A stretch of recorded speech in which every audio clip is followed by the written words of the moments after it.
It is the middle of December, and Clegg Griggs is seeing a cotton crop that is not only late, but it needs even more time to fully mature. He farms 2,000 acres of cotton in Dooley County and has stayed frustrated with the crop all season long. To get to this point, we have to go all the way back to when we were planting.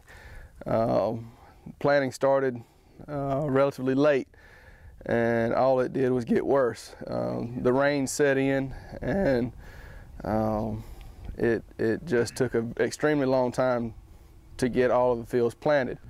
Once it was planted, we got a good stand, but then the rain quit, and we had a long period of dry, and we needed more water, and when it came, it didn't stop. Usually this time of year, we are looking at finishing up pretty soon. Right now, we're still only about a quarter of the way through with our harvest. Even with all the problems, this crop had a lot of potential, but the weather just has not cooperated this year.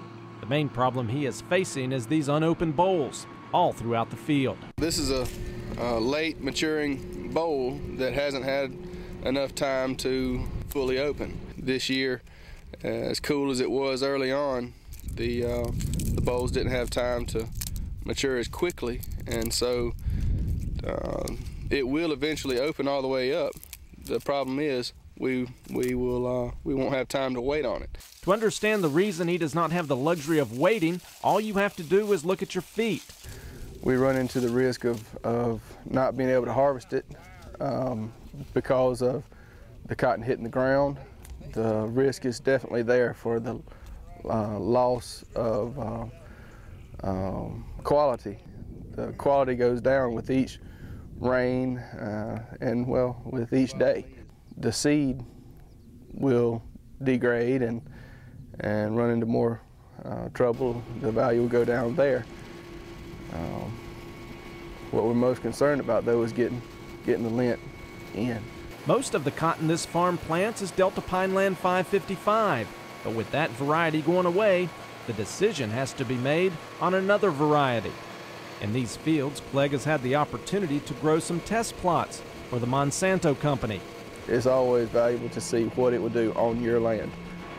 You can see what kind of yields a piece of paper has, but until you get it on your ground, you don't know what it's going to do. Not all dirt is equal, and what will work here may not work there. So I was very pleased to have this on our land. That is one bright spot in a mostly frustrating year. Conditions here in Dooley County have been less than ideal for growing cotton this season. And what Clegg wants right now is for these gray skies to turn blue and the sun to come out. But even with that, he admits he's going to be picking cotton well into February. Reporting for the Georgia Farm Monitor, I'm Mark Wildman.